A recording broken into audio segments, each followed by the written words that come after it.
ನಮಸ್ಕಾರ. ನೋಡ್ರಿ ಮಂದಿ, ಇವತ್ತು ನಾನು ನಮ್ಮ ಸಂವಿಧಾನ ಕೊಟ್ಟಿರೋ ಆ ದೊಡ್ಡ ಶಕ್ತಿ ಶೋಷಣೆ ವಿರುದ್ಧದ ಹಕ್ಕು ಬಗ್ಗೆ ಒಂದಿಷ್ಟು ಗಟ್ಟಿಯಾಗಿ ಹೇಳಬೇಕಂತ ಬಂದೇನಿ. ಕಿವಿಕೊಟ್ಟು ಕೇಳ್ರಿ. ಈ ಮಾಹಿತಿ ವಿಶ್ಲೇಷಣೆಯಲ್ಲಿ ಈ ಹಕ್ಕು ನಮ್ಮೆಲ್ಲರ ಬದುಕಿಗೆ ಎಷ್ಟು ಮುಖ್ಯ ಮತ್ತು ನಮ್ಮನ್ನ ಹೇಗೆಲ್ಲ ರಕ್ಷಿಸುತ್ತೆ ಅನ್ನೋದನ್ನ ಬಹಳ ಸರಳವಾಗಿ ನೇರವಾಗಿ ಅರ್ಥ ಮಾಡ್ಕೊಳ್ಳೋಣ.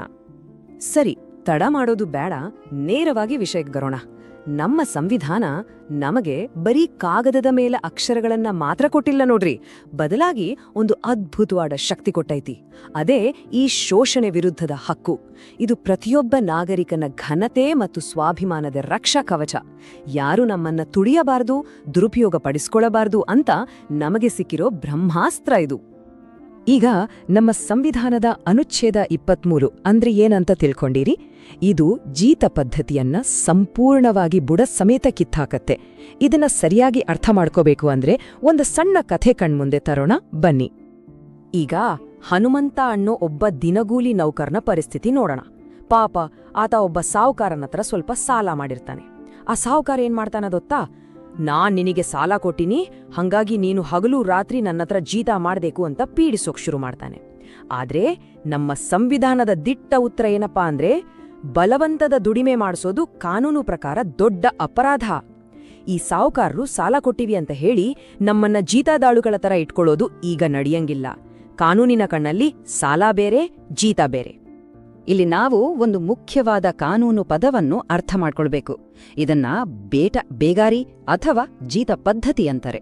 ಅಂದೇ ಹಳೇ ಸಾಲದ ನೆಪವಿಟ್ಟುಕೊಂಡು ಸರಿಯಾದ ಸಂಬಳ ಕೊಡದೆ ಜನರನ್ನ ಬಲವಂತವಾಗಿ ದುಡಿಸ್ಕೊಳ್ಳೋದು.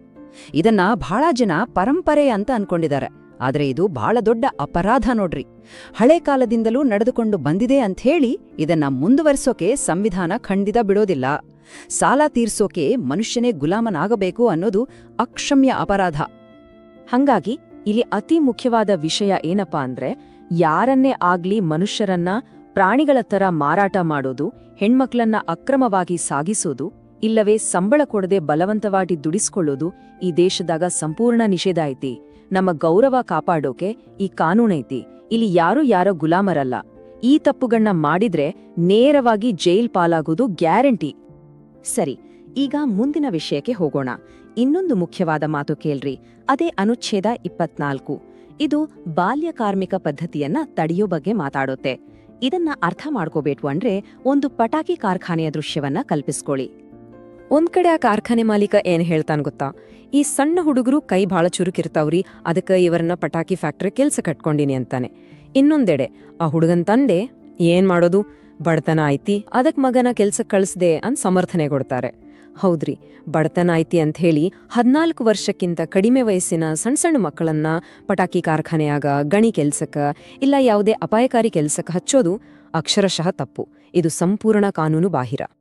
ಈ ಪಟಾಕಿ ಕಾರ್ಖಾನೆಗಳು, ಗಣಿ ಕೆಲಸಗಳು ಹಾಗೂ ಅಪಾಯಕಾರಿ ಇಲ್ಲವೇ ವಿಷಕಾರಿ ಗ್ಯಾಸ್ ಇರುವ ಯಾವುದೇ ಫ್ಯಾಕ್ಟರಿಗಳಲ್ಲಿ 14 ವರ್ಷದೊಳಗಿನ ಮಕ್ಕಳನ್ನ ಕೆಲಸಕ್ಕೆ ಸೇರಿಸಿಕೊಳ್ಳುವಂತಿಲ್ಲ.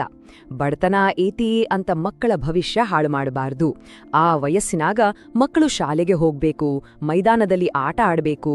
ವಿಷಕಾರಿ ಫ್ಯಾಕ್ಟರಿಗಳಲ್ಲಿ ಅವರ ಮುಗ್ಧ ಬಾಲ್ಯ ಕಮ್ರೆ ಹೋಗ್ಬಾರ್ದು ಅಲ್ವಾ?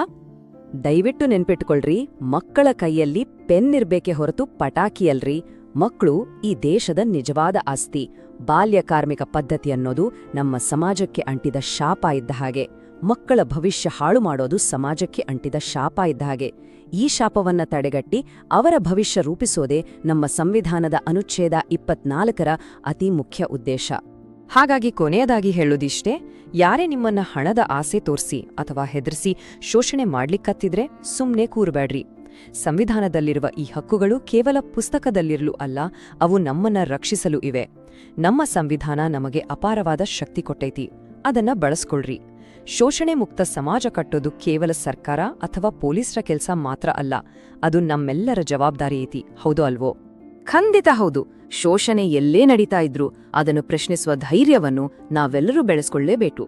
ಈ ಹಕ್ಕುಗಳು ನಮಗೆ ಸ್ವಾಭಿಮಾನದಿಂದ ಬದುಕುವ ಮಾರ್ಗವನ್ನು ತೋರಿಸಿವೆ. ನಮ್ಮ ಸಂವಿಧಾನದ ಈ ರಕ್ಷಾ ಕವಚದ ಬಗ್ಗೆ ಇವತ್ತು ನಾವು ಬಹಳ ಸ್ಪಷ್ಟವಾಗಿ ಕಲಿತಿದ್ದೀವಿ. ಬನ್ನಿ, ಈ ಶಕ್ತಿಯನ್ನ ಪ್ರತಿಯೊಬ್ಬರಿಗೂ ತಲುಪಿಸೋಣ. ಎಲ್ಲರೂ ಒಟ್ಟಾಗಿ ದನಿಗೂಡಿಸಿ ಹೆಮ್ಮೆಯಿಂದ ಹೇಳ್ರಿ, ಜೈ ಭೀಮ್, ಜೈ ಸಂವಿಧಾನ್. ಮುಂದಿನ ವಿಶ್ಲೇಷಣೆಯಲ್ಲಿ ಭೇಟಿಯಾಗೋಣ.